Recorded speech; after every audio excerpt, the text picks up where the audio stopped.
Good morning to all of you, and welcome to this event this morning. My name is Denise Antonio. I am the UNDP resident representative based here in Jamaica, and it's my pleasure to be the co-moderator with Mr. Ernesto Hagar, Senior Program Manager on Sustainable Development and Economic Issues at EU-LAC, who I will tell you a bit more about him later in the event. Together, we welcome all of you to the third event co-organized by the European Union, Latin America, Caribbean Foundation, and the United Nations Development Program, a series of 5 events jointly organized to promote dialogue and bi-regional articulation, provide perspectives on policies and initiatives used in the European Union and Latin America and the Caribbean for the sustainable recovery of this sector. Before I continue, please note that this event is available simultaneously in English and Spanish, which can be found at the bottom of your screen where you will see interpretation. Today's event the theme is financial resilience and sustainability for the tourism entrepreneurs. Today, we will have a host of wonderful guests, starting with the welcome by Linda McGuire, our Deputy Regional Director for UNDP, Latin America and the Caribbean. We will then have welcome remarks from Andrea Bonilla, who is the Executive Director of the EU-LAC Foundation. We will have welcome remarks by His Excellency Edmund Barlett, Minister of Tourism here in Jamaica. We will then have a host of wonderful and diverse panelists where there will be some technical interventions and discussions. We will open up for questions and answers and comments from you and suggestions. And then we will close this event. So I want you to sit back and relax and enjoy this event. As we all know, with the impact of COVID-19 globally, the tourism sector has been seriously affected. And for small island developing states like Jamaica, you can only imagine the challenge being faced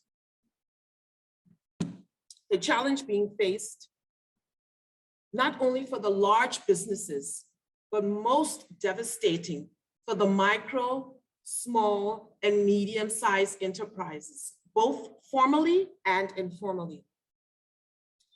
So that you can imagine an artisan that provides his crafts in the hotels, or that lady selling her coconut water in Montego Bay have all been affected by COVID and tourism sector. So today is an opportunity to rethink the tourism development paradigm towards a diversified, inclusive, and sustainable model, and focus on measures to strengthen, increase the resilience, and develop more sustainable tourism offers and ideas to MSMEs financially and technically. I hope that you are ready for an exciting and dynamic discussion, and we look forward to your suggestions, comments, and questions. So please get ready for an exciting event.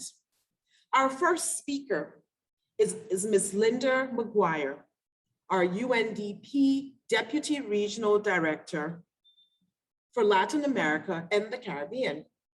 Linda has over 25 years of solid experience. And when I say solid, when I give you a bit, you will see what I'm talking about in development. Linda has served as a resident representative in Panama and the supervisor of the UNDP Regional Hub in Panama. She has served as the United Nations Resident Coordinator and UNDP Resident Representative in Paraguay. Linda has been the Chief of Country Oversight Team in the Regional Bureau for Africa. She has also served as Senior Policy Advisor of the Development Governance Group in Mexico. She has served as an evaluation specialist in UNDP. She has worked for the National Democratic Institute for International Affairs in Washington, D.C., Cote d'Ivoire, and Mali, as well as New York County District Attorney's Office. Linda holds degrees in law and diplomacy and international relations. Please sit back and let me now invite you to a video recording by Linda McGuire.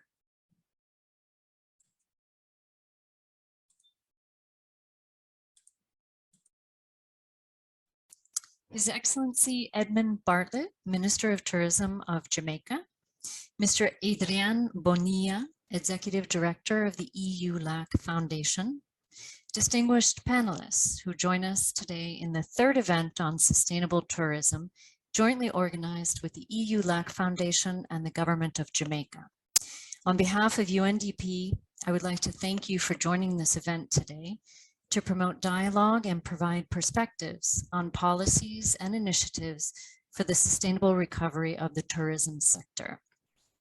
As we all know, the crisis caused by COVID-19 has had historical repercussions in virtually all dimensions of life, affecting the world economy and disrupting specific sectors with unprecedented consequences on the quality of life of millions of people. Specifically, the tourism sector, due to its dependence on mobility, has been seriously affected by the measures taken to limit the spread of COVID-19.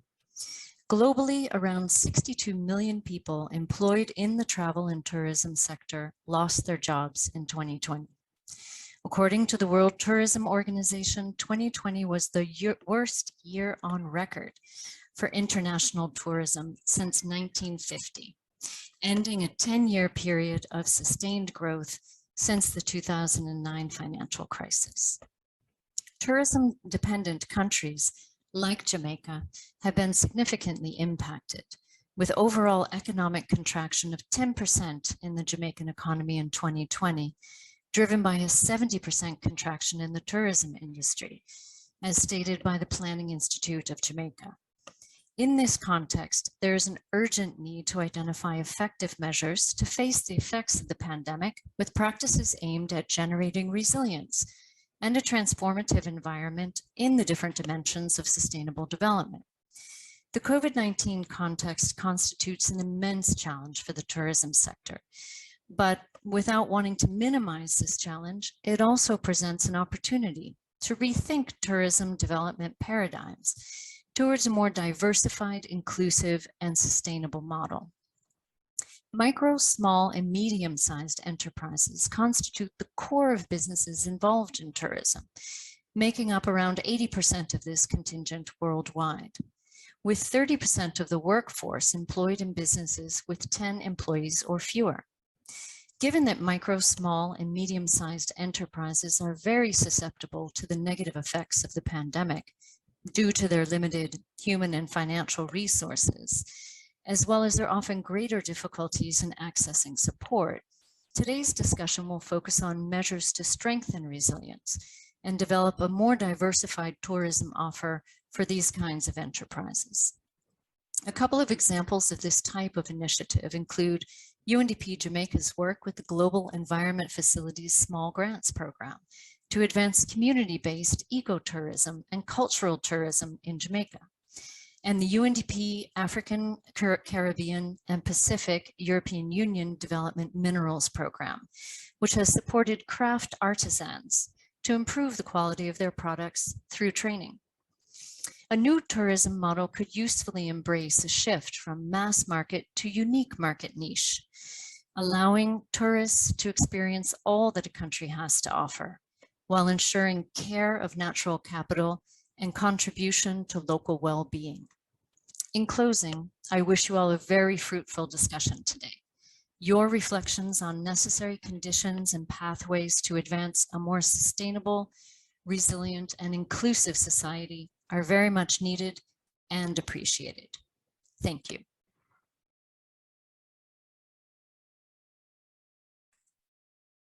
Thank you very much, Linda, for that video. And As Linda has clearly said, we see the evidence being taken from the Planning Institute of Jamaica that there has been a serious impact on the tourism sector in Jamaica. And of course, how do we move from mass to unique market niche so that everyone is benefiting from the tourism sector and that it's sustainable.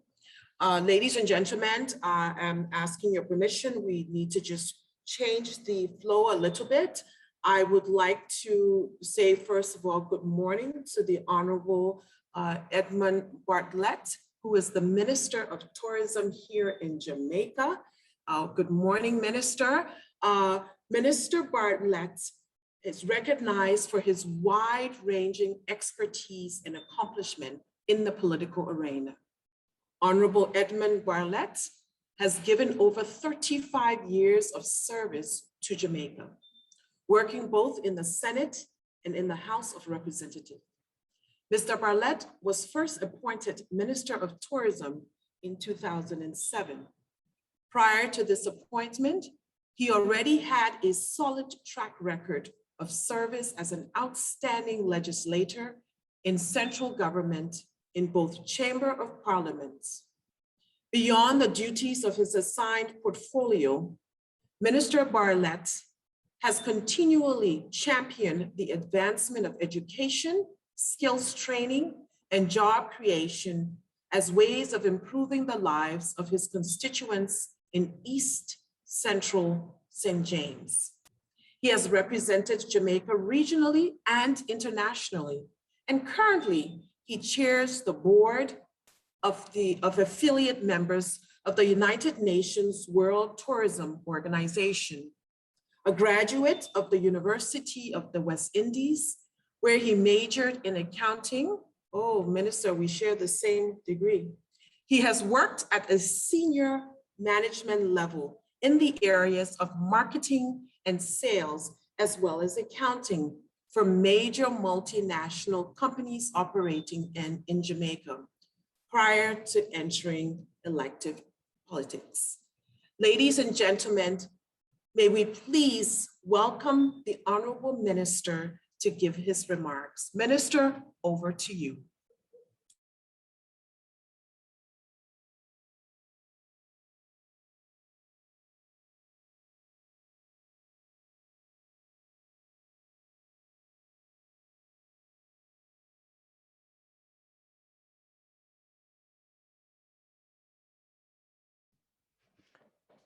Denise, I think he's having some... Minister?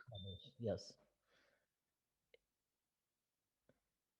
Okay, as we wait for the minister, let me just give you a little bit of information about the European Union LAC. The European Union LAC Foundation has promoted since the outset of COVID-19 various spaces for analysis of national, regional, and multilateral approaches used to address the effects of the pandemic and to shed light on policies and good practices that promote the economic, social, and environmental dimension of sustainable development. And so we can see that the relationship and partnership with LAC and UNDP is very much aligned to the work that we're doing. And this is, like I said in my beginning of my remarks, this is just the beginning, the third of a 5-series event that is happening. And we look forward to actually your contribution here as we come together to find ideas and recommendations for how we can support the diversification and the sustainability of tourism, not only here in Jamaica and in the small island developing states, but throughout the region. The minister has asked kindly that we enable his audio and video team, technical team. Can you see how you can provide some support to the minister?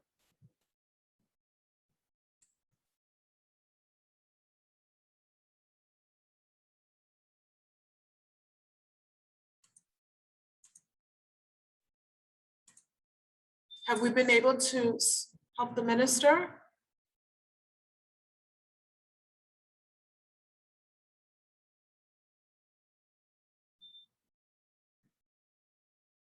Okay, while we are waiting for the minister to get connected, we are going to go to a video so that we entertain you while we wait for the honorable minister to give his remarks, which I'm sure is well worth the wait.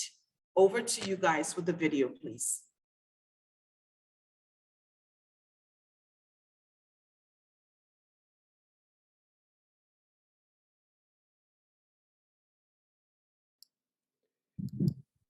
Estimadas amigas, estimados amigos, Su Excelencia Honorable Edmund Barlet, Ministro de Turismo de Jamaica, apreciada Linda Maguire, Directora Regional Adjunto para América Latina y el Caribe del PNUD, estimados panelistas, queridas personas que intervienen en esta reunión, que nos acompañan a través de Zoom y de la canal de televisión de la University of West Indies, o que están acompañándonos también en Facebook Live.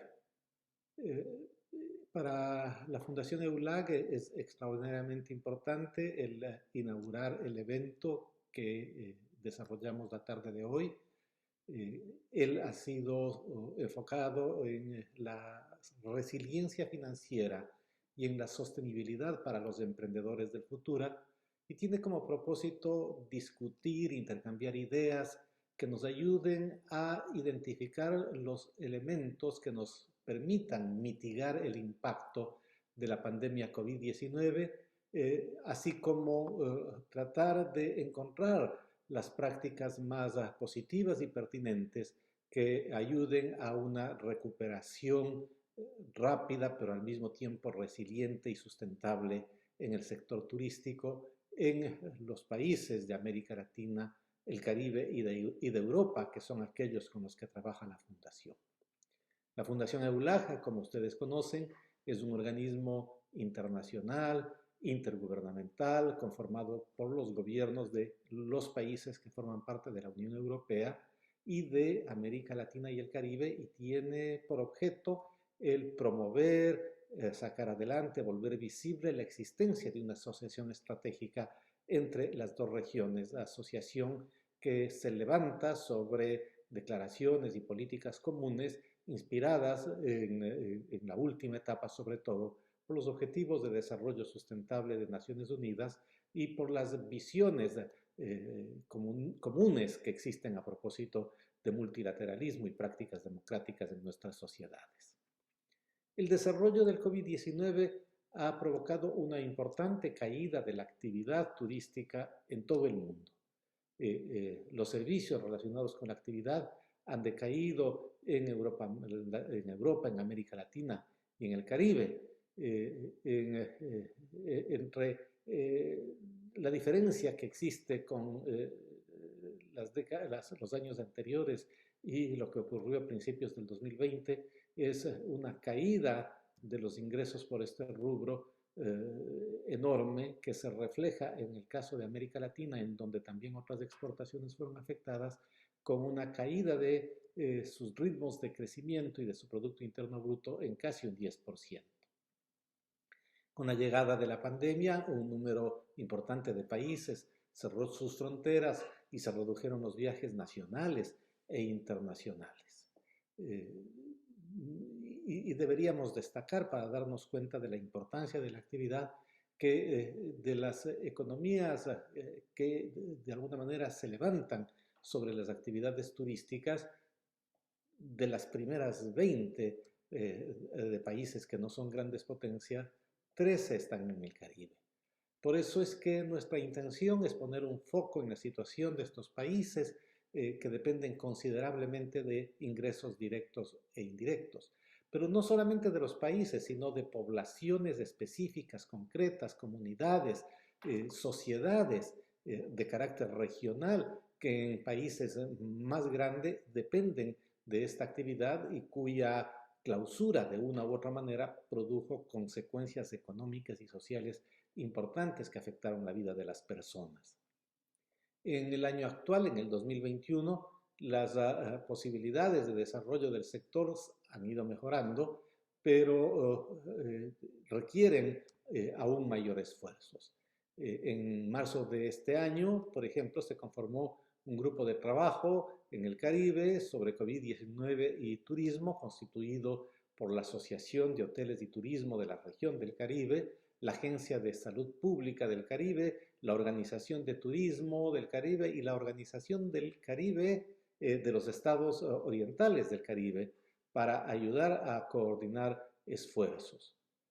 Así como han avanzado las políticas de vacunación, también en el Caribe y en América Latina y en Europa y en otras partes del mundo, las fronteras se volvieron a reabrir todavía muy lentamente, pero generando lógicas de esperanza. Ahora bien, la pandemia nos enseñó que esto puede ser una oportunidad para pensar que no se trata exclusivamente de vivir con ella para volver a la normalidad, que esta normalidad tiene que ser construida como un nuevo escenario, ¿no? En una fase en donde la continuidad de la presencia de la enfermedad, pero de las políticas de salud que han logrado neutralizarla en forma cada vez más eficiente, pueden ser aprovechadas para que todas las actividades económicas y las del turismo también puedan ser más permeables a necesidades, por ejemplo, de tipo ambiental, aquellas que tienen que ver con el cambio climático, cuyas consecuencias, por ejemplo, en el Caribe y en otros países con costas marítimas pueden ser importantes y pueden producir daños que se expresan en desastres naturales que deben ser prevenidos. Por ello es que la invitación en el evento de hoy a debatir se centrará en las medidas para fortalecer y para desarrollar ofertas turísticas sostenibles, para tener un foco en las pequeñas empresas, en las medianas, en las microempresas, en las empresas familiares, pues ellas constituyen el núcleo de iniciativas que de una u otra manera permiten el sustento de inmediato de las comunidades y el desarrollo de las poblaciones que necesitan estos recursos. En Jamaica, por ejemplo, alrededor del 22% de los pequeños empresarios, de los microempresarios, de los medianos empresarios, se vieron obligados a reducir su personal o a aplicar recortes salariales por la pandemia. Pero esto ocurrió también en muchos otros lugares. Aquí es necesario, por ejemplo, analizar los nuevos programas de financiación que desde los sectores financieros públicos y multilaterales se han levantado y las agendas de cooperación internacional que están haciendo énfasis en la necesidad de volver a la actividad productiva de una manera sustentable, amigable con el ambiente y por lo tanto resiliente. Creemos nosotros en la Fundación EU-LAC que las personas que nos van a acompañar esta tarde nos van a orientar y a compartir conocimientos sobre estos temas y sobre otros que probablemente surgirán en las discusiones y que permitirán alcanzar los objetivos de establecer espacios de diálogo que permitan producir información de alta calidad para que los procesos de toma de decisiones, tanto en la sociedad civil cuanto en los gobiernos, puedan ser más eficientes. Muchas gracias.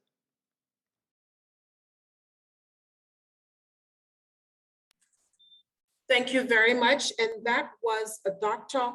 Adrián Bonilla, who is the Executive Director of European Union and Latin America and Caribbean Foundation. I will give you a little bit more information about him, but audience, I want to now turn over to the Honorable Minister, Edmund Bartlett, Minister of Tourism for Jamaica.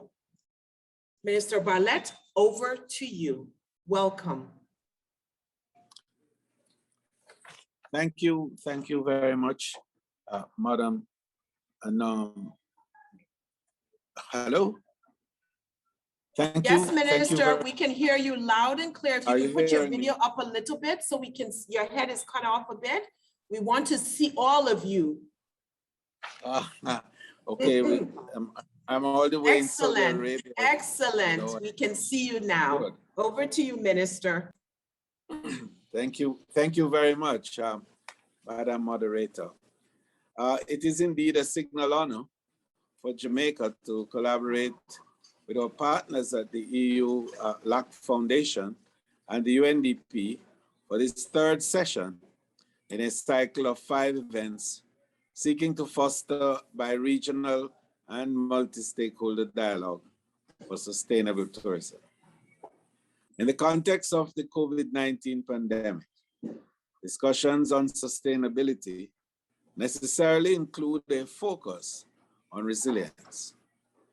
Resilient people, resilient communities, resilient sectors, and resilient economies. Building resilience at all levels is indispensable for advancing the 2030 Agenda for Sustainable Development and effectively managing our international commitments for sustained and sustainable growth and development in all its pillars, the economic, the social, and the environmental.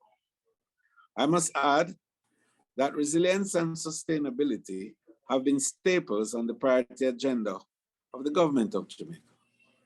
For that reason, the Global Tourism Resilience and Crisis Management Center was founded pre-pandemic in a recognition of the need for an appropriate space to consider and address disruptions which could threaten our path to development. I note that Professor Lloyd Waller, the Executive Director of the GTRCMC, is counted among today's panelists, and I'm sure his presentation will share further insight on the work of that body. Today's focus on financial resilience and sustainability for entrepreneurs, and I would want to stress micro, small, and medium-sized tourism enterprises, that is MSMTEs, is an important element within the broader discussion on bolstering our systems, processes, and people for the recovery and growth. Particularly so because the MSMTEs are fundamental to the tourism sector. And as we like to say, they are the backbone of the Jamaican economy, comprising more than 425,000 companies and representing 90% of the private sector. Early in the pandemic, the Jamaican government recognized the need to enable and support this vulnerable sector for their survival, and by extension, the survival of the sector and economy. This included waiving licenses fees to the tune of some 47 million Jamaican dollars from April 2020 to March 2022, and building out a robust support structure for retooling and recovering from the economic effects of COVID-19. The provisions of resilient packages, loan facilitation, and grants from the Ministry of Finance and the Public Service were further key elements in supporting MSMTEs. Additionally, the government of Jamaica, through public-private partnership, has developed the e-commerce national development delivery solutions. We call it ENDS, an app indeed enabling business community and continuity, in fact, during the COVID-19 curfew hours. So MSMEs are constrained by market access restrictions, and indeed they are limited to a process indeed where they have limited access to new technologies. Further, they are often ill-equipped to respond effectively to disruptions due to inadequate liquidity, limited access to finance, and scale, which included and indeed are influenced by the government's response for entrepreneurial support. Notwithstanding these challenges, however, there are significant opportunities for entrepreneurs in terms of e-commerce, formalization of their activities, and development of business continuity plans, which augur well for building their resilience to traditional and emerging exogenous shocks. Entrepreneurial and financial resilience requires business to be agile innovative, dynamic, and to adapt transformational behaviors and actions for a sustainable model. A huge deposit of resilience is also found in people, our workforce, specifically a skilled and healthy workforce. To this end, as business invests in their systems and infrastructure, so too must we invest in our people. As a small island developing state, Jamaica appreciates the high value of collaboration and international cooperation in advancing the sustainable development goals.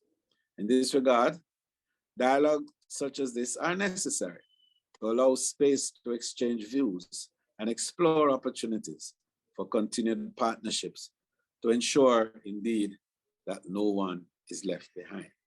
And at the local level, the national level, and the international levels. I look forward to the outcome of these sessions today. And I call on the organizers and participants to go beyond the usual outcome documents, to have practical projects, and indeed to have engagements of mutual interest that will benefit all our people. This post-COVID period, and indeed with COVID period, must usher a new appreciation of inclusion. And tourism has the greatest capacity of all to ensure this.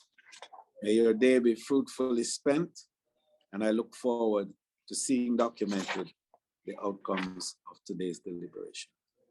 Thank you for your attention.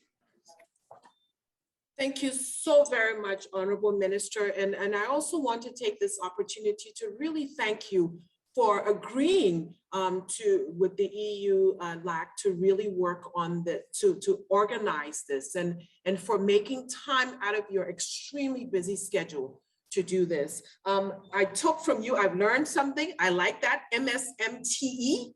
I love that because the focus is on tourism. I also want to just summarize what you said, because I want to thank you for Jamaica's commitment to the MSMTE. And from there, I want to see if I can summarize what you said. Jamaica is working towards a resilient and sustainable people, planet, and prosperity. I think it sums it up very nice. Well, that's how I'm summing it up on Yes. what Jamaica's focus is. And I want to thank you, Honorable Minister, and we appreciate your commitment to this. Sorry for the confusion on the internet, but you know, this is the virtual space we're in and we're trying to balance it as much as we can. But we thank you so very much. We know you are dedicated to other engagements right now, and you will definitely hear from us, and even myself who is here in Jamaica, of how UNDP can continue to support your ministry as well as the larger Jamaican government in realizing your Vision 2030. So thank you so very much. And we appreciate those very, very warm welcome and remarks that you have made. Appreciate you. Thanks a lot. Enjoy. You're quite welcome. Now, thank you all so much for your patience and your understanding. I just want to take a moment to introduce who we saw before the minister. I think he needs to be properly introduced. Dr. Andrea Bonilla was the executive director of EU-LAC Foundation. Before joining EU-LAC, Dr. Bonilla was the National Secretary for Higher Education with ministerial rank in his country, which is Ecuador. He served as Secretary General for the entire region at the Latin American Faculty of Social Sciences, FLASCO. And he was also a director of that office in Ecuador of his international academic organization. Dr. Bonilla has published as an author and editor 15 books and numerous articles in prestigious academic journals and books in Latin America and the Caribbean, Europe, and the US. He has been a lecturer and a visiting professor at several universities and is current member of the editorial bodies of Global Governance, Contexto Internacional, and the CIDBO Journal d'Affaires International. amongst other specialized publications. His work topics are related to foreign policy, security, and multilateralism in Latin America and the Caribbean. So I want to just really thank you all. I will now turn this over to my co-moderator, Mr. Ernesto Hagar. And let me just introduce who he is, because he also comes with his own set of credentials. Ernesto is a postgraduate in business administration from Fundação Getúlio Vargas. You know, my Portuguese is really bad, in Brazil. He's specialized in economics from the George Washington University. With over 25 years of working experience in international development cooperation in the areas of public sector management, fiscal affairs, democratic governance, inclusive growth, and sustainable development. He has previously worked at the Fiscal Management Division of the Inter-American Development Bank and served as governance advisor for the United Kingdom Government Department of International Development. Ladies and gentlemen, I turn over to my esteemed co-moderator, Ernesto. Over to you, Ernesto. Thank you very much, Denise. Well, now in this session, we are going to have 6 distinguished panelists. Each of them will be having their first initial intervention of 5 minutes through some specific questions. And then we will come back for a second round of questions. And finally, we take the opportunity to invite people that could, using the chat tool, to prepare their questions that will be addressing to these distinguished panelists after their second intervention. So we will start then now through the first panelist, which I would like to introduce to you, which is Professor Dr. Lloyd Waller. Professor Dr. Waller, he is Professor of Digital Transformation Policy and Governance. He currently holds, he currently holds a master's in Sociology of Development from the University of West Indies, Jamaica, with a focus on electronic governance, as well as a PhD in social policy from the University of Waikato in New Zealand, with a focus on electronic tourism. Professor Waller is currently located at the University of West Indies in Mona campus in Kingston, Jamaica. His areas of research and practice include digital transformation policies and practice, electronic governance, democratic governance, tourism, resilience, advanced research methods, and as well as development studies. Professor Dr. Waller has published over 100 books, academic articles, technical reports, and conference papers, and has managed a number of national, regional, and international research projects, public policies, and programs. Professor Waller is currently the University of West Indies Digital Transformation Lead and the Executive Director of the Global Tourism Resilience and Crisis Management Center, which is headquartered in Jamaica, but with office in Africa, Middle East, and Central Asia. So the question I would like to address to Professor Dr. Lloyd Waller is, what is the role of the digitalization in making micro, small, and medium-sized enterprises in the tourism sector more resilient and financially sustainable? Please, over to you, Professor Dr. Waller. Good morning, everyone, and thank you for having me here. It's a real pleasure. The question is essentially, how to what extent can digitalization, which is I'm defining here as the use of digital technologies to enhance various aspects of social, economic, and political life, to what extent has that added value to the tourism space and contributed to resilience and financial inclusion? And the interesting thing is that this is something that has been happening for some period of time. As a matter of fact, the focus of my PhD was essentially looking at, and this was as far back as 2004 and 2005, was essentially looking at how a group of micro, small and medium-sized entrepreneurs use information and communication technologies to add value to their lives, to strengthen their own resilience, to facilitate sustainability, and also to enhance income.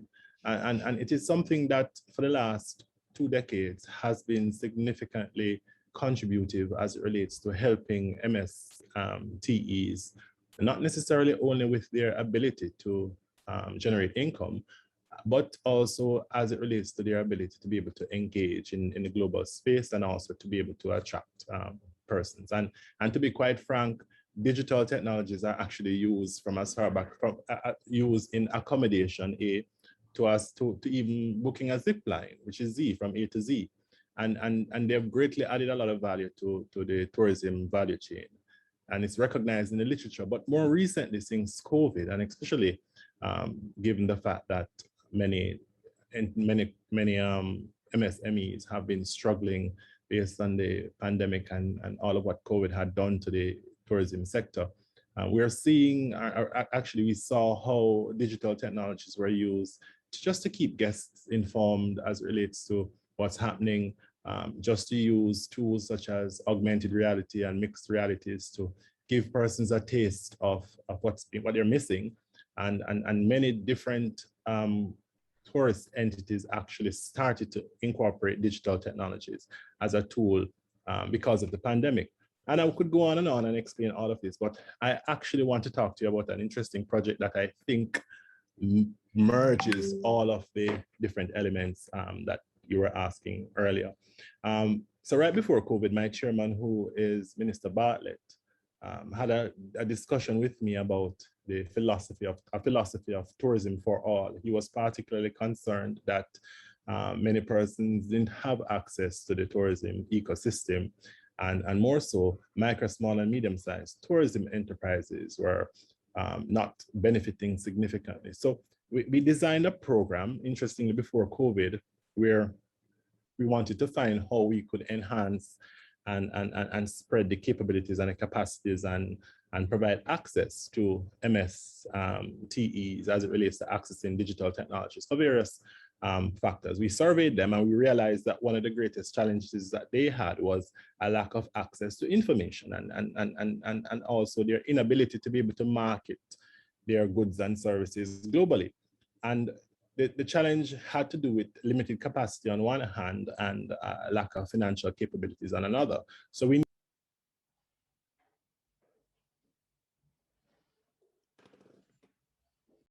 Sorry, are you hearing me? No? Now, yes. Okay, I just saw the mute sign just popped up. And we needed to find an inexpensive way to help MSTEs to be able to access the marketplace. And we reached out to a number of young persons in inner city Jamaica, many of whom have never ever worked before, many of whom were earning $1 a day based on getting assistance from family, remittances, and so forth. And we spoke to them about the possibility of them working in the tourism space, and we actually trained them in digital marketing. And interestingly enough, we have now provided low-cost digital marketing services to micro, small, and medium-sized entrepreneurs in Jamaica, while at the same time giving a lot of young persons the ability to generate income. And they have now moved from $1 and $2 a day to up to $40 a day, as it relates to providing services to different MSTEs across the island.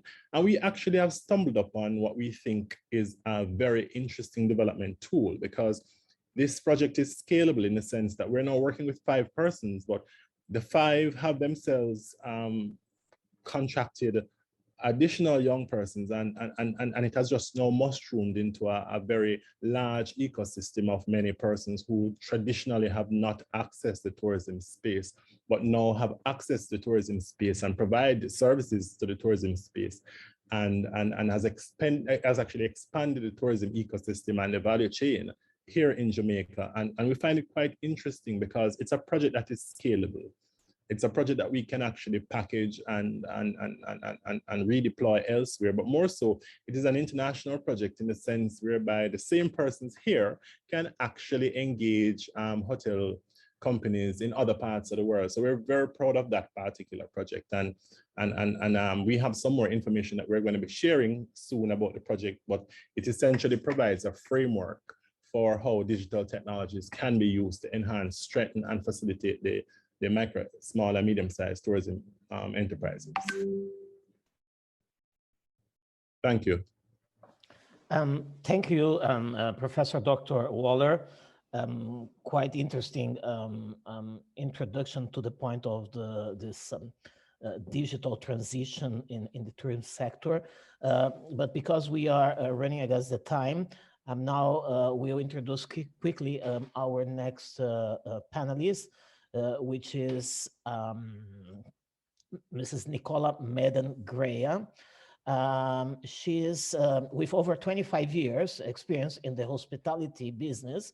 Mrs. Nicola Medan Greya has held various management positions, and she's currently the group director of marketing and sales for the Court Lake Hospitality Group, which has many properties. She is currently the president of the Caribbean Hotel and Tourism Association, sits on the boards of the Jamaica Tourist Board, the Jamaica Hotel and Tourist Association, as well as the Tourism Linkages Council. And external to the industry, the Jamaica Chamber of Commerce and Alpha Academy High School. Mrs. Medan Greya, she is also the current chair of the Gastronomy Tourism Network. Mrs. Medan Greya was recently honored by her country, receiving one of the island highest awards, the Order of Distinction Officer, for her contribution to the establishment of Jamaica brand on the world tourist stage. The floor is yours, Nicola, please. Good morning, everyone. Thank you very much. The question that I was asked to reflect on this morning was, what lessons has COVID-19 taught us in order to make MSM and administers TEs exactly. in the tourism sector more financially resilient? As stated by the previous presenters, COVID-19 placed an undue burden on all organizations, but particularly our small, medium, and micro enterprises. And the suddenness and severeness of the pandemic was immediate, and sustained loss of income was very clear. Like many organizations, it was very difficult for them to pivot and come up with alternate revenue strategies, but they did, and some of them did it more successfully than others. So the ability to pivot and repurpose their current resources and to identify alternate revenue streams was something that we saw quite a few MSMEs in Jamaica, MSMTEs in Jamaica undertake. And many examples for some small properties, they looked to pivot in terms of moving their restaurant to accepting guests, to be doing takeout and delivery options. And many utilize services of online delivery companies that they probably would not have thought of before in that space to be able to get into the delivery of food services throughout the island. Another thing that was very critical to the success locally was the establishment of a strong focus on domestic tourism. This particularly was helpful to our villas and attractions and also the supporting communities, because of course with the villas and apartments, they would buy products and from the local supermarket and the various vendors within the area. And that pivot to really focusing on domestic tourism helped to really sustain a lot of our small and medium-sized players. And that was something the Jamaica Tourist Board actually championed, not only looking at the large hotels, but focusing on that segment specifically and encouraging Jamaicans to rediscover Jamaica, and the GHTA also facilitated that process. So pivoting is very important. One other thing that we found in terms of a lesson was the ability to have a flexible and cross-trained workforce. using the tools of both government and private sector, and also by partnering with larger properties. A lot of cross-training and free training was offered to our small and medium-sized enterprises. These were done online, some were done in person. They were offered opportunities to come and benchmark best practices and protocols at various of the larger properties. We had HR and training specialists from our larger hotels go in and help with crafting various policies and just documentation. We shared information in terms of reservation forms. Just, you know, there was a real good effort of partnership and collaboration throughout our industry in Jamaica. And that allowed the smaller enterprises to have access to kind of, you know, research and data that they probably would not have been able to have access to before. And that really helped in terms of ensuring that they were able to respond in a more structured and better way. So I think one of the real takeaways is the power also of advocacy. During the pandemic, we were able to advocate as an industry very strongly to government in terms of, I mean, as early as April, that we needed some responses, April 2020. That's how early we sat with the Minister of Finance. But we needed responses, not just for the largest players in the industry, but for the smaller players. And the government was responsive. And out of that was born the CARE program, which allowed for business support and transfer of cash to various businesses as well as individuals within the tourism sector. That program continued well into 2021, and that allowed individuals to be able to have that cash flow when their income was totally reduced. Another thing that was lobbied for and responded to very positively was the reduction in the payments of licenses and fees through the tourism product development company. So again, allowing the small players in particular that extra cash flow to be able to sustain their businesses. And this worked for the resort cottages, apartments, guest houses, car, bike rentals, craft traders, domestic tours, among others, who were allowed this kind of relief. So these kind of supportive measures was very important and was very inclusive, and it reached the vulnerable segments of the MSME population, including women and minority entrepreneurs. The pandemic also highlighted the need to avoid over-indebtedness, and that had to be brought up with creative solutions. So again, there was grant support through our Tourism Enhancement Fund that was given to help persons to get their PPEs and other necessary supplies in order for them to reopen and be able to get the business that was coming in, as small as it was at the time, but to sustain them through the difficult times. Professor Waller already mentioned digitization and the use of technology, but that also played a very critical role. And that's one of the lessons we should take away. A lot of our small players were able to take advantage of some of the booking platforms and e-commerce opportunities, and were able to go more direct to consumer. And this reduced some of the commissions that are structures in terms of distribution market, which tends to be very high in our industry, ranging from as low as 15% to as high as 45%. So upskilling our MSME TEs in terms of their own digital marketing skills is essential going forward for them to be able to reduce some of the costs associated with being in front of the consumer through the traditional distribution channels.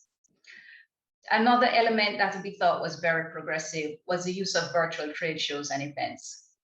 This was done through the Tourism Linkages Network. As I said, I'm a part of that, and gastronomy is my area of focus. But we were able to do shows online, for example, our annual Christmas in July. This is a partnership with the Hotel Association and the linkages in terms of craft, cosmetics, food and beverage, all the small and medium-sized players who provide, and the JBDC, which is our Business Development Corporation, services to the industry. We normally do a matching service where they showcase their goods and services, and the purchasing managers, marketing persons, all those who buy stuff for the hotels would come and see them. We actually did this virtually, and persons were still able to get access into the purchasing units to be able to get through as well. All right, I see my wrapping up is coming. So again, just to close, I would say partnership and collaboration was essential. Being able to get that research and data, and also the ability for us to use digital technology and other technologies to be in front of the consumer and not to focus on just the external markets, but our local markets, which for MSMTEs is essential going forward to help them buffer against external shocks as well. Thank you. Thank you very much, Mrs. Medan. Very interesting lessons that for sure it could be applied for many other Latin American, Caribbean countries. As you mentioned, not just only this the usefulness of the digital tools, but also the other measures you mentioned, like the investment on domestic tourism, on cash flow measures, on requalifying and training the workforce in the tourism sector, especially through partnership between big companies and small and medium-sized enterprises and the government itself, the equipments, the PPIs, and all of these. They are very, very interesting lessons that for sure other countries and other enterprises from the tourism sector could be taken in consideration. So now the next panelist I would like to introduce is Mr. Yves Ferreira. Yves Ferreira, he comes from the European Investment Bank. He's a representative, especially for the Caribbean region. Prior to this position in the European Investment Bank, Mr. Ferreira he dedicated close to 30 years of his professional career with the European Investment Bank, the Agence Française du Développement, the French development agency, and Proparco, to development and inclusive finance in developing and emerging countries of Africa, Latin America, Southeast Asia, and the Caribbean, which includes directorships in development banks, private equity funds, and microfinance investment vehicles. So my question for Mr. Ferreira is, what are some of the strategic investments that have been or should be put in place to help MSMEs, or with T now because of the tourism, in the tourism sector, to make them more financially resilient? So which are the strategic investments that we should take in account to make them more resilient, financially speaking? Please, Mr. Ferreira, the floor is yours. Thank you very much, Ernesto. Good morning to everyone. I'm going to try to bring you an European perspective into this debate, but from the previous presentation on the Jamaican case, I can only say that Jamaica has been very creative and has really shown a capacity to rebound. So again, we have a lot to learn also from our Jamaican friends. Going forward, I think we can be sure that the tourism sector and the numerous entrepreneurs that operate or depend on this sector will be again hit by shocks. We can think about new pandemics. We can also think, of course, about social unrest linked to raising inequality or migration waves. Of course, well known to this region of the world, extreme weather events, earthquakes like we had recently in Haiti, volcanic eruptions like in St. Vincent, environmental catastrophes such as oil spills or sargassum invasions. Of course, not to forget the accelerated technological evolution. So such extreme shocks, external shocks, will translate, of course, in extreme commercial and operational stress and end up in financial pressure for entrepreneurs. So in this context, financial resilience is of very high importance, I would say more than ever. So what shall businesses do, in particular the smaller ones on which we're trying to focus today?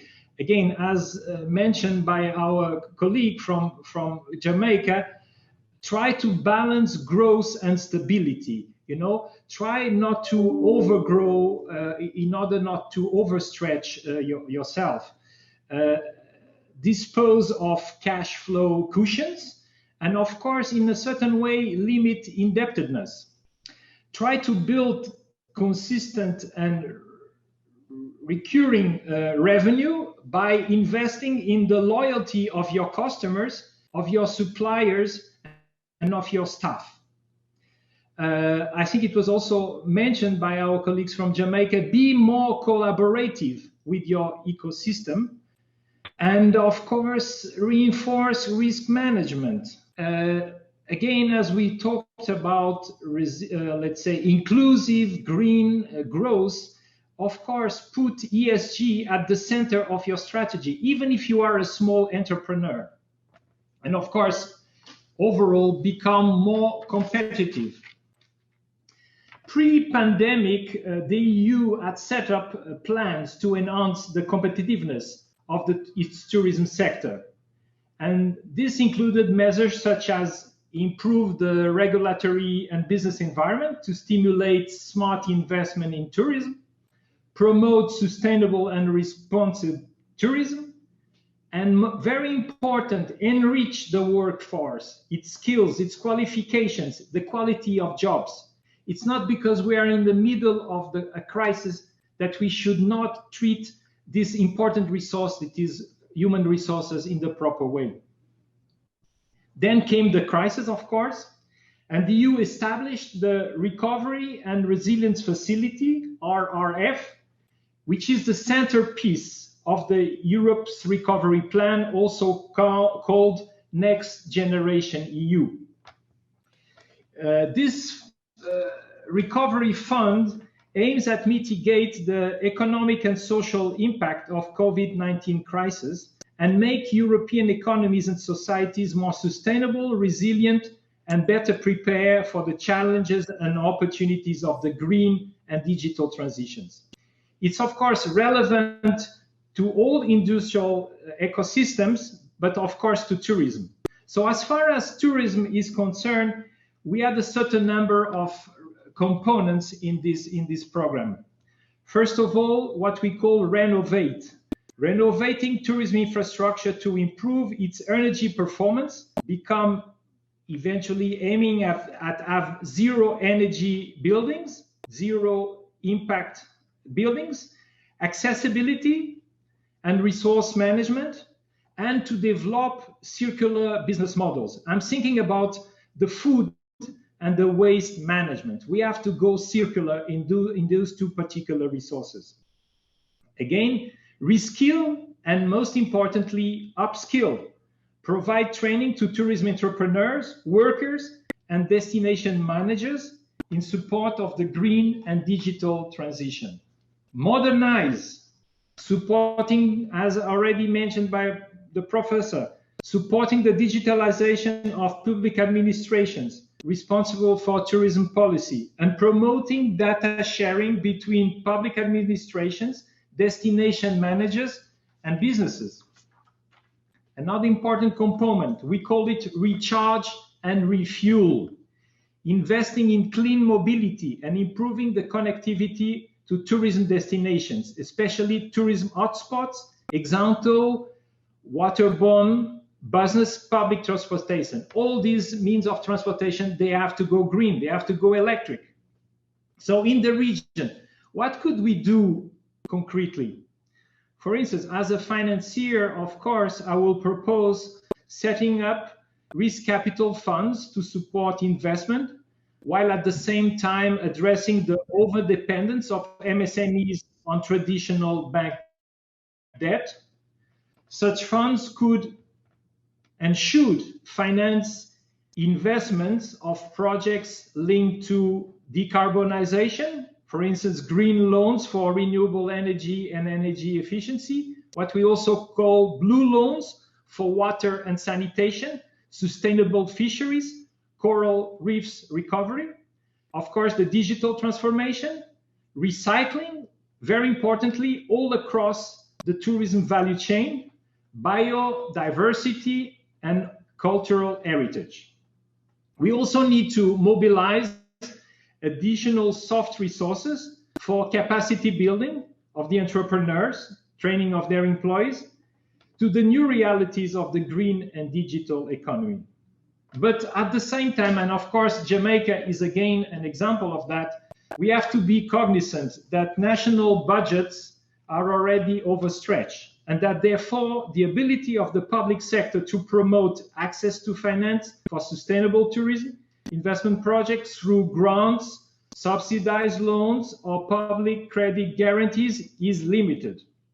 And we have to be cognizant that other sectors are also need of support in order to accelerate their transition to this new digital and green economy. So what shall we do? Of course, we have to be innovative, creative, like our Jamaican friends, devise innovative blending and risk-sharing mechanisms that can foster private sector participation. Private sector needs not only big corporations, it can be also foundations or family groups in the financing of the tourism development. So, I mean, institutions such as the EIB, which are basically called development finance institutions, we can have a really pivotal role by pioneering such initiatives, by de-risking such initiatives, and show them that they can have a demonstrating effect. We have to trailblaze this movement into green and digital economy. It's the economy of the future. It's a difficult path to go, but we don't have any alternative. As people say, we only have one planet. Thank you very much. Thank you very much, Mr. Ferreira. Very interesting to hear from a development bank, which, as you mentioned, has a very pivotal role in this green and digital transition in challenging times of the COVID-19 pandemic. We know that now under the news, not just on the Next Generation EU, but also in this new multi-year budget framework, 2021, 2027, the whole Team Europe will be approaching with this support and cooperation with the region. And of course, not just only trying to avoid the indebtedness of the MSMEs, but also trying to give them some kind of seed money, this de-risking, as you mentioned, through not just only the blue and other kind of loans, but also with the combined blended finance, in which multilateral development banks plus others like private sector, government can also put money in the basket and help the tourist sector in a more friendly way. So thank you very much. Now we can come back this on the next sessions. But now I would like to introduce our next speaker, which is Mrs. Leda Peralta Quezada. She is, she's from ECLAC, from CEPAL, Economic Affairs Officer, International Commerce and Industry Unit within the ECLAC, the UN Commission for Latin American and Caribbean. Mrs. Leda Peralta Quezada has been working in the ECLAC regional headquarters in Mexico since 2017, and her work focuses on promoting the micro, small, and medium-sized enterprise competitiveness through innovation, sustainability, and resilience, and transitioning to knowledge-based economies. She is expert in public policy, specialized in sustainability and innovation, political scientist from the University of Costa Rica, and masters in environment policy from the University of Wageningen in the Netherlands. Between 2007 and 2014, she worked in the NGO sector and in the Costa Rica public sector. In 2014, she joined the EU-LAC as an environmental affairs officer in its sub-regional headquarters in Trinidad Tobago. So my questions for Leda will be, what are some of the barriers that micro, small, and medium-sized enterprises face to access domestic and international tourist markets, and how can they be overcome? Please, Leda, the floor is yours. Thank you. Good morning. Well, thank you for the question. And I think before starting with the barriers, I would like to stop for a second and say that for the last year and a half, we've been doing research alongside over 300 tourism MSMEs in Central America, Belize, and the Dominican Republic.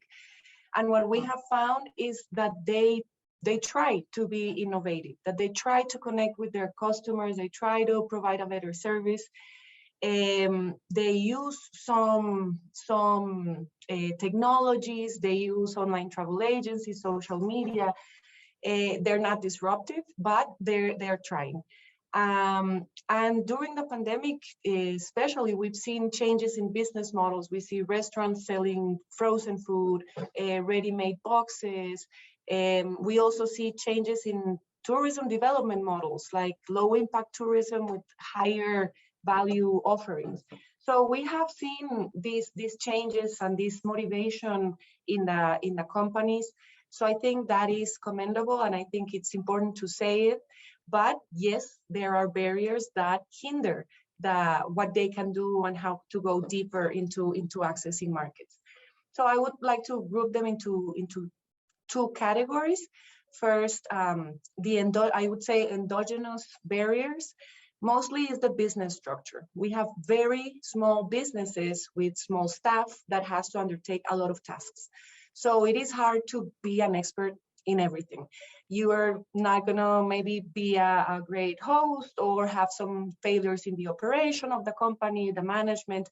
So it's hard to do everything with a small staff. And it also leaves you little time to innovate, to learn, to know more about your industry, about your market. So that's one. And this comes with limited financial and management skills. So if I have difficulty presenting a bankable project, it's going to be hard for me to innovate, for example. And we also have to say that MSMEs are traditionally met by an apathetic commercial banking sector that has little adapted to their needs and their characteristics. Another issue, I think, it's limited knowledge of the industry. A lot of companies are very small, as I said, so they're kind of going through the day with little knowledge of the industry, of the market, who are their visitors, what do they want, when are they coming? So it limits their ability to improve the service. And another final endogenous, I would say, is the associations. As we have heard, they are very important, and they not only provide capacity building and access to markets, but they could also help very small players overcome some of their basic barriers, access to finance, management, capacity building. But although MSMEs recognize how important associations are, it's hard to maintain them, to give these groups sustainability, to keep them relevant to the users. So it is definitely an untapped, very important. It's not untapped because we have chambers of tourism and associations, but it is hard to keep them relevant and keep them working on during time. And I think it's also important to focus on the exogenous limitations or barriers. One basic one is infrastructure, from access roads to tourist destinations to safe and affordable mobility, if we want to attract, for example, alone travelers. We also have the whole issue of telecommunications and electricity if we want to join in this digital revolution. Logistics, for example, rural communities are oftentimes left out of logistics channels, so they cannot connect directly through, for example, e-commerce. I also think there has been a strong emphasis on supporting entrepreneurship, which is very important. You need to start with a solid business model and a solid business plan, but there is fewer support for innovation, for growing, for, as the previous speaker commented, risk financing. Innovating, changing a business model, developing a community takes money. So if we want MSMEs to be innovative, they need to have access to financing for higher stages of their business development, not just for the starting entrepreneur moment. As I said, there's limited resources for innovation. Especially now during the pandemic, the industry has been classified as a risk industry, so it's even harder for them to get a boost and try to start with recover from the pandemic fully recharged. Another exogenous barrier, as has been mentioned, is climate change and disasters. I think two perspectives. On the one hand, you can lose your attractive through coral bleaching, sargassum, loss of beach, also socio-environmental conflicts that could arise over the use of resources, for example, and a loss of business. So a beachfront hotel that is destroyed by a hurricane, or tourists that don't want to visit a country because of the way it's dealt with the pandemic, or if it has social conflicts going on. So this will deter tourists from going to this place and finding some destination that is more suitable to their interests. In the case of domestic tourism, I think there is a reliance in our region on external tourism. So that has led to very limited internal tourism strategies. And I think these strategies, yes, it's a tourism that pays less than the external tourism, but could help not only democratize access to leisure, that I think is very important for every income group in society, and also address seasonality, but it could create an offer that can be sustained by local tourism and maybe create an additional offer for the external tourism. And I would like to finish with what I think are two important, one barrier and one opportunity to know more about the visitors, but also make more use of what the industry has. First, I'll start with a barrier that are intermediaries. Online travel agencies and social media, I think they're very important for MSMEs, especially because they're so small. It's hard to have a digital presence, to build your reputation. So they bring access to market for these companies. But they, as we've heard, they also have a high cost in terms of commissions, up to 20–30%.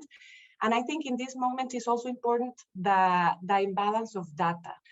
The MSME is getting a booking, is making a sale, but is losing knowledge of this customer. What do they like? What were they looking for?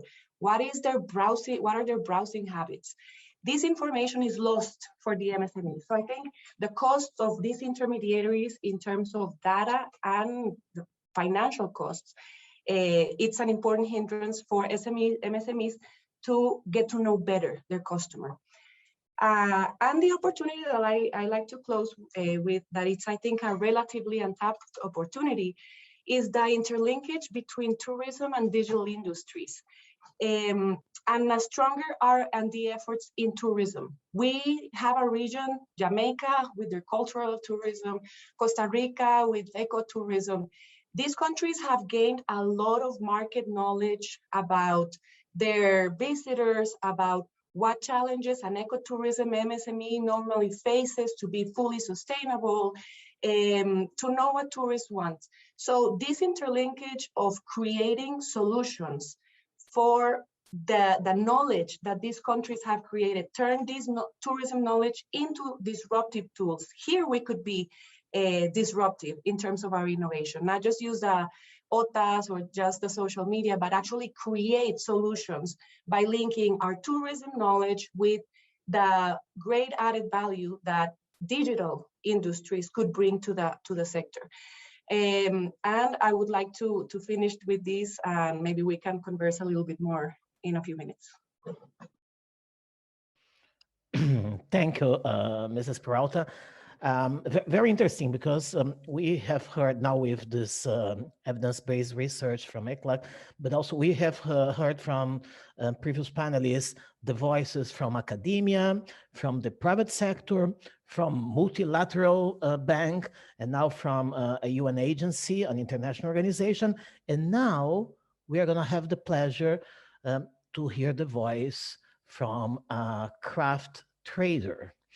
So that's why I'm very pleased to introduce our next panelist, which is Mrs. Melody Houghton. Melody Houghton is the president of the All Island Craft Traders and Producers Association, which has over 2,500 local craft traders, sorry. Her leadership in this association spans over 20 years, and she also previously served in the capacity of vice president and acting president. Mrs. Houghton's involvement in Jamaica's tourism industry spans over 35 years. Notably, she has contributed to the establishment of Jamaica's Tourism Enhancement Fund in 2005, and currently serves as a representative of the Destination Assurance Board. She has also consistently represented Jamaica's craft industry at the Sea Trade Convention, which used to be held in Miami annually, and has served as a board member for the Small Business Association of Jamaica. Mrs. Houghton's love for crafts started when she was a child and tutored by her mother, who was also a craft trader. So the question I would like to address to Mrs. Melanie Houghton is, what specific challenges do craft artisans face to market their products, and how can this be addressed? Please, the floor is yours, Mrs. Houghton. Good morning and thank you, Sir Moderator. All protocol observed. And let me first say it's a privilege and an honor to be on this forum, representing firstly my country, Jamaica, and by extension, the craft industry. Thank you so very much. Now, the craft industry is an interesting one. It has changed and molded many lives into perfect beings. But the struggle that we have as craft traders, and I must use this medium to say, Minister Bartlett, thank you. Since COVID, we have noticed that Jamaica tourism industry has united, and you have played your part, Minister, in helping the craft industry to be licensed. Never before, since I have been serving, the craft traders have come up to step to get their first-class license, and it's because of your venture, Minister, that you put in to waiver those licenses.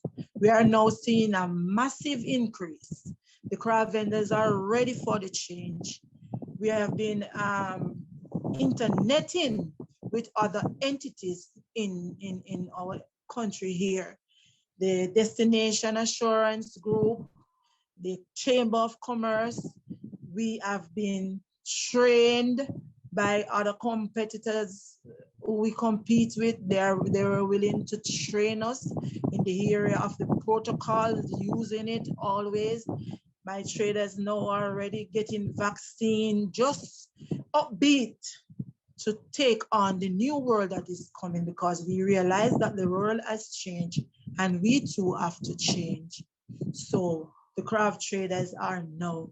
The challenges that we are facing to get out in the wider market, we need to be trained in these areas so we know what to expect, what to do to attract the visitors. For example, craft traders are setting up online stores right now. Some have gone into it, some are setting it up. So we need quality training to guide them so that they can make perfect decisions. We need the infrastructural help in the craft industry. We need the craft industry and their location to be up to scale, to look as anywhere else in Jamaica or the world, because Jamaica is going to be competing with the world and we want to be ready. So what we said, that craft traders, the location that they're operating from, we need to bring them up to par. And also, we need to make sure that nobody feel less. The industry is an open industry, and those of us who are in the craft area, we are valued. Every area of tourism in Jamaica must be considered valued, and then we can move forward with a beautiful picture, not a makeshift picture, but a beautiful picture, and deliver quality customer service to our visitors who we love so much, who come to our shores and make us be a reality. I would like to also say thanks for this panel, for considering the craft traders to listen to us, because communication is the key. And when we all communicate, we will come up with one agenda and we will work towards that. So we are looking forward for Minister Bartlett and the government of Jamaica to drive that force. We are in that gear already. Things are in place. We have some struggles, but we are standing firm. We'll be working it through.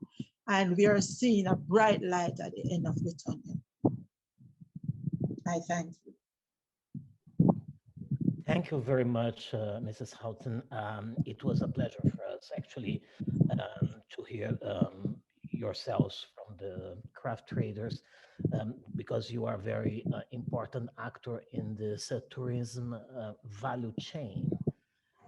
Now we'll come back to the academia with the last panelist, Professor Andrew Spencer.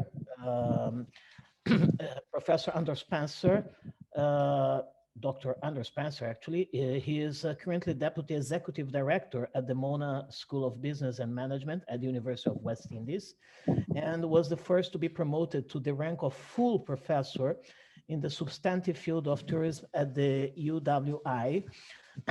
Most recently, he served for 4 years as the Executive Director of the Tourist Product Development Company Limited. He is the holder of a Bachelor of Science and a Master of Science in Tourism Management from the University of West Indies, and was awarded his PhD in Tourism Strategy for the Bournemouth University in the UK. At the present, he chairs the Governance Committee at the University Council of Jamaica, the University of Commonwealth Caribbean's Tourism Advisory Board, and the Mona Inn and Conference Center Limited. So my question, quickly, because now we are actually running against the time, Professor Andrew Spencer will have maximum 5 minutes to others. What needs to change in the current model of tourism to make it more supportive and attractive to entrepreneurs? Please go ahead, Dr. Spencer. Thank you very much, Ernesto. Happy to be here. Thank you for the invitation. I'm happy to be among my Jamaican friends. You'd have heard from quite a few Jamaican speakers earlier who would have shared with you. In fact, Melody, my good friend, has already started to share some of what needs to happen. And I think it's probably fortuitous that we ended up going right behind each other because we have a great working relationship. So just very quickly, what needs to change? That's the question that was asked to me. And I think we have to frame that within the context of what existed before and the dependence that we had prior to COVID. Up to 2019, we were looking at a 9% growth in our contribution to GDP from tourism, we're looking at 170,000 people directly employed to the industry. And I'm sure ministers told you all of this. And certainly, I must say, greatest respect to Minister Bartlett. He gets it, he understands tourism, and he's a big part of the reason why the country is headed in the direction that it is. But of course, a sudden jolt took place, which kind of demonstrated a number of the challenges and issues that we knew existed, but they were just exacerbated. One of the things we found out was that there's a lack of formality in how some of our MSMEs have operated. And so the intervention of the government and some financial institutions will be critical to treat with issues, bigger issues such as gender inequality, some of the barriers to financial access that we know that some of our people, a lot of the people in the craft markets that Melody spoke of are female. A lot of the individuals getting involved in contract carriage or smaller operators are female. We have to understand that. Going back to the issue of formality and helping them to formalize some of their business processes is important. And of course, addressing what I consider to be the productivity gap. So obviously, a lot of these entities went through massive revenue decline. And so that many of them have enormous debt. And of course, Prof. Waller would have hinted at the digital technologies. And there's some degree of slow adaptation to the new technologies. And so we have a job to get these small businesses up to par, because we recognize certainly that their contribution to our industry is huge. In fact, some time ago, we did a study that revealed that 80% of all we do and offer from a tourism supply side comes from our MSMEs in the industry. So that's important. So I won't go back over the issue of digital supply, but I'm going to tell you a little bit of what exists and some of the things that we need to refine to make them more accessible to the most vulnerable in our small business space. There's the Exim Bank financial scheme. There is the Development Bank of Jamaica financial scheme. There is a Jamaica National Bank small business loan, again in partnership with the Tourism Enhancement Fund. The DBJ also has a social and economic recovery and vaccine program. And of course, we have the TEF doing what it does on its own. But there are international partners that have come in to help as well in partnership with the Tourism Product Development Company, known as TPDCO in Jamaica. There's a TUI Care Foundation, which they've dubbed the Big Up Small Businesses approach, which was launched in 2019 to support our local businesses. And this was intended to support our artisans, including Melody, our community enterprises, or craft and food producers, the micro excursion providers. A lot of our people have gone into tours, and of course, the accommodation providers. This program was quite successful, we thought, and has the potential to be continued. But very importantly, just to give you a little detail in my last 1 minute on what each of these offers. So the Exim facility that I spoke about offers SMTEs, as we like to call them, small to medium tourism enterprises, loans of up to 25 million Jamaican dollars at a very attractive interest rate of 4.5%. Also, the Development Bank of Jamaica, I told you about, has a loan guarantee of up to 30 million Jamaican dollars with a 2% per annum, plus our what we call our general consumption tax. And of course, there are vouchers for technical assistance. A lot of that technical assistance is missing, and that's where we need to ramp up our game. The Jamaica National Small Business Loan, again, another facility which is in keeping with the minister's KPIs of 5 by 5 by 5. We have not abandoned that. COVID has stymied that. We got to 4.3 out of the 5 million visitors, but we still have that target in mind. And certainly the JN Small Business Loan in partnership with the Tourism Enhancement Fund offers tourism businesses up to 5 million Jamaican dollars at a 5% per annum interest rate. So I share a number of these things to say that there are facilities available. There is a gap in terms of the access because of some of the technical things that need to happen in formalizing some of our business operators. We are committed to making that happen as a country. And I know I've gone over my time, so I will be considerate and end right there. But to say that these are some initiatives that may be adopted the world throughout, because we have to recognize the power of MSMEs in moving our development forward. Thank you very much. Thank you very much, Professor Andrew Spencer. Well, talking about initiatives, now for a very quick second round of questions, I would like to address the same questions for all of you that wants to make your final remarks, which is, and we can follow the same order, starting through Professor Dr. Lloyd Waller. The question for all of you, I'd like to point out is, can you please share in 2 minutes maximum, one interesting case on how financial resilience has positively impacted tourism entrepreneurs? Please, Professor Waller.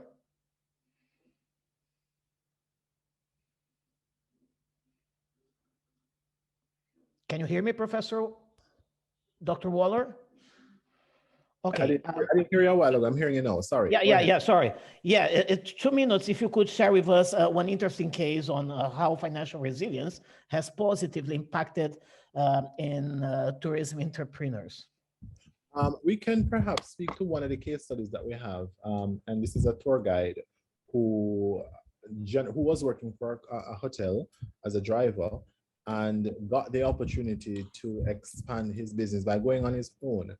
What he used was just social media. He got the numbers for most of the persons that he would have been shuttling from the hotel to the airport and to the various other destinations that they would have gone to. And he started his own little business. He was able to, even during the pandemic when we contacted him, he was able to engage a number of persons to explain to them what was happening in Jamaica, letting them know what the challenges are. And from that kind of communication, that one-on-one communication, that kind of guerrilla marketing strategy, he was able to get a number of persons to Jamaica. And as a matter of fact, he has gone as far as to say to me, when he said to me up to 2 weeks ago, that he's now expanding his business and going beyond a tour guide business to opening a bed and breakfast.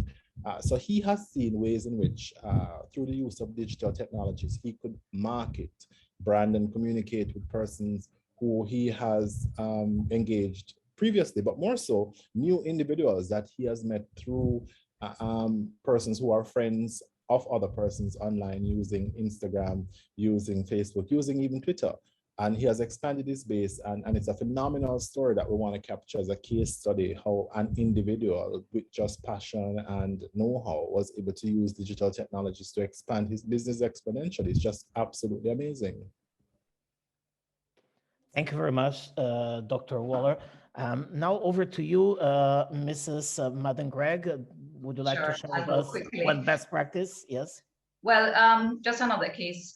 We had, for example, a bellman who was displaced, and when he was working with us, he used to do as a part-time thing. He had a logo stitch machine, and he would do some part-time.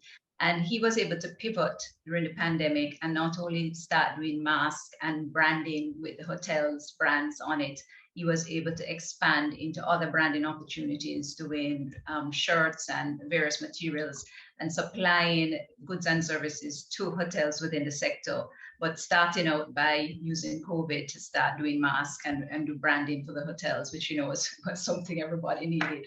So he has been able to do that, and through his own networks and using social media has expanded and continues to grow his business and supply branded products to the industry.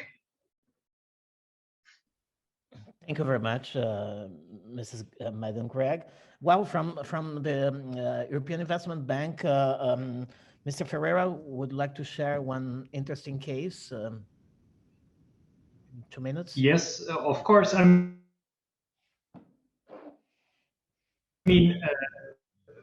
We tend to establish partnerships with small or medium-sized financial. The DBJ was also working with different microfinance institutions.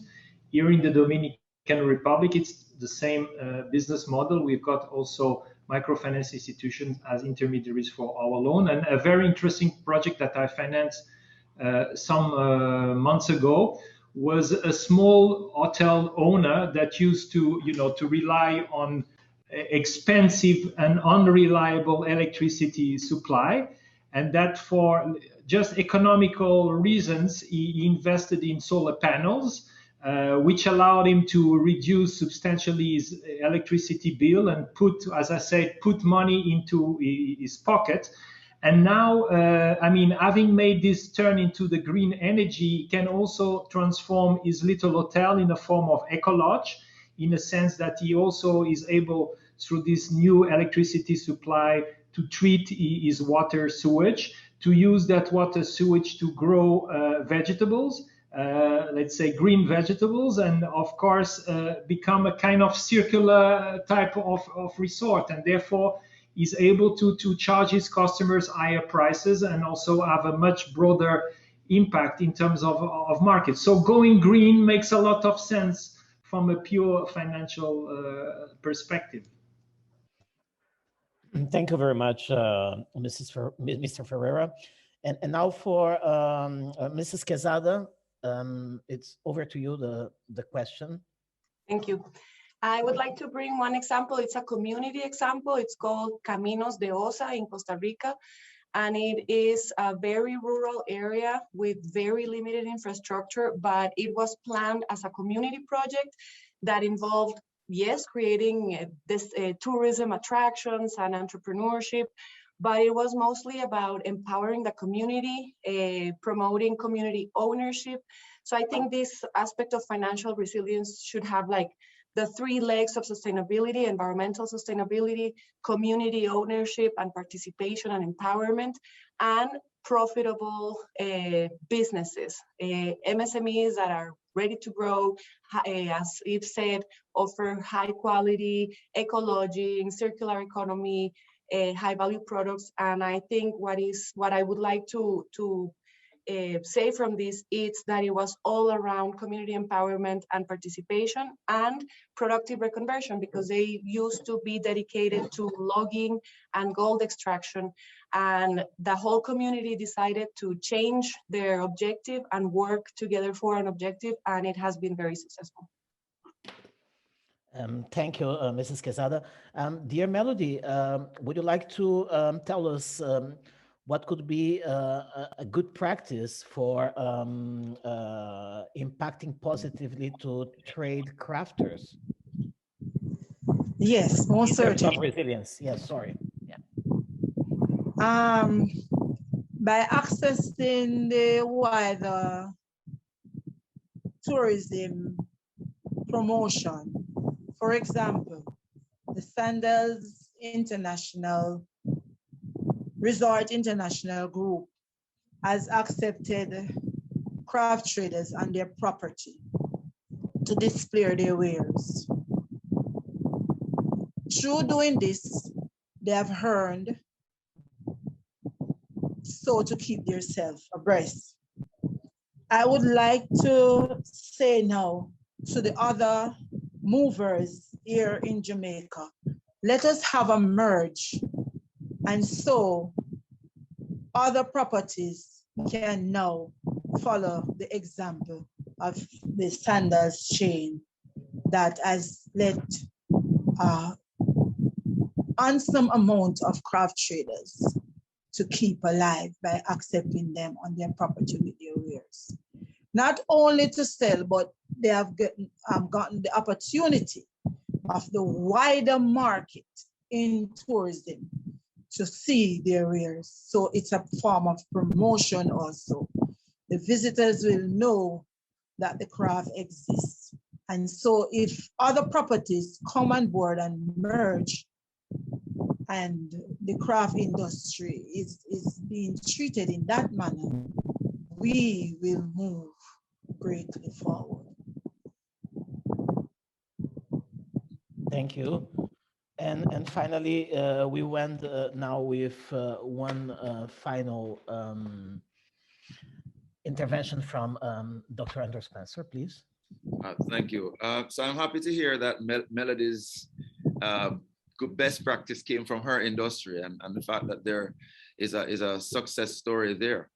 The one I'd like to share is of an individual who accessed one of those facilities I mentioned earlier. He started out with one car, a small car, and ended up building his fleet to over 10 buses.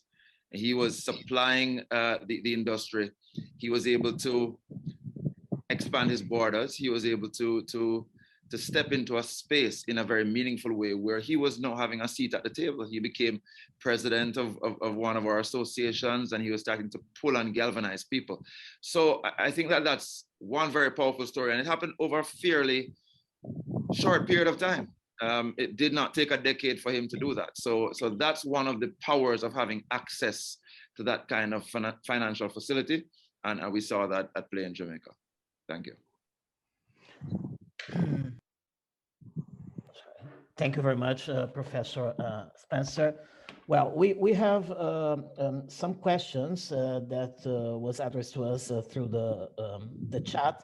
Indeed, some of them I think have been answered through the platform itself, and we don't have much time to make all of them in this live event, but we hope that we can respond them to the person who asked through the platform. It was a very diverse, interesting panel. So what I would like to do before we close the event is, let me see if I can have at least one here. Okay, if we have 1 minute for Eve. Can the European Investment Bank provide loans and grants via the Environmental Foundation of Jamaica to provide loans and grants for solar energy and rainwater harvesting for small tourism enterprises? Thank you for the question. I mean, definitely the type of projects that you are referring to would be the project that we would like to support, especially on a small scale. The question is that I would need to have more details about this institution because we have certain restrictions with the type of institutions that we can use as financial intermediaries. As I said before, in Jamaica we work through the DBJ, which is a government-owned entity.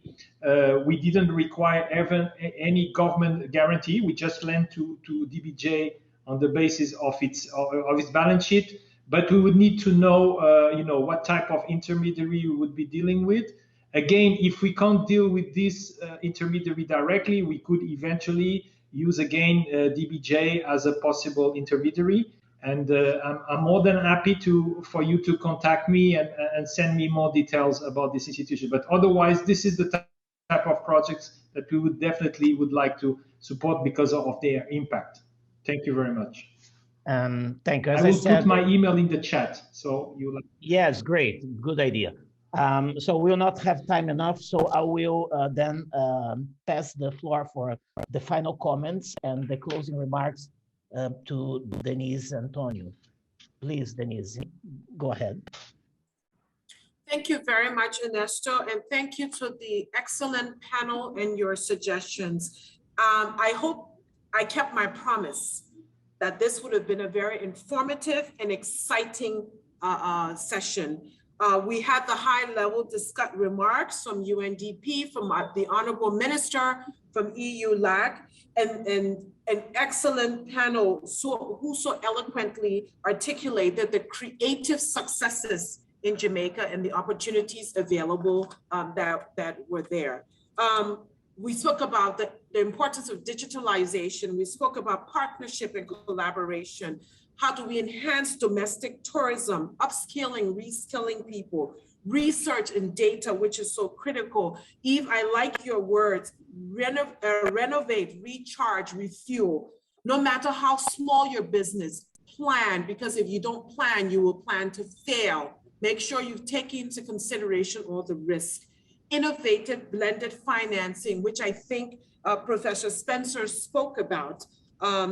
A green and digital economy for particularly a country like Jamaica, which is a small island developing state. It's crucial that that is considered. But we also looked at some of the needs for Melody, where she talked about the training, the infrastructure of the location of the crabs needs to be brought up to standards.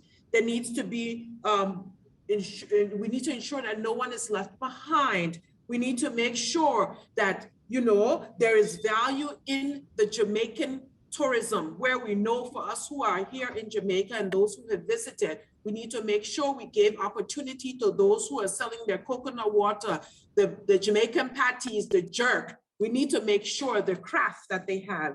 We need to make sure that there is formality so that they can be able to go to the banks and again, benefit from these examples that Professor Spencer said, the XM offer, the DBJ, the vouchers, the small loans and stuff like that. How do we make sure the productivity gap is not there? So I want to say in closing, big ups to Jamaica, as we can see the role that government has played through the Ministry of Tourism under the leadership of Minister Bartlett. We want to also say big up to the academia who are also getting involved, the private sector, and most importantly to you, Melody, and your team of craftspeople who are really trying to show the talent and the creativity of Jamaica. Before I end, I go back to those 3 P's again, people, because the opportunity here was to build people's capacity, provide them access to financing and opportunities to enhance their livelihood. Planet, for a small island developing state, there is an urgency and we need to ensure a greener, digital, and more sustainable environment. And last, prosperity, because we want a Jamaica where the people can live, work, raise a family, and do business. So thank you all so very much for all your contribution. It was awesome. And I hope that the participants really enjoyed this session. So thank you all so very much, Professor Andrew Spencer, Nicola, Yee, Professor Lloyd Walter, Lida, and Melody. Thank you so very much for a very awesome event. And to my co-moderator, Mr. Ernesto, muito obrigada. Have a wonderful day, everyone, and take care. Thank you so very much. Thank you very much.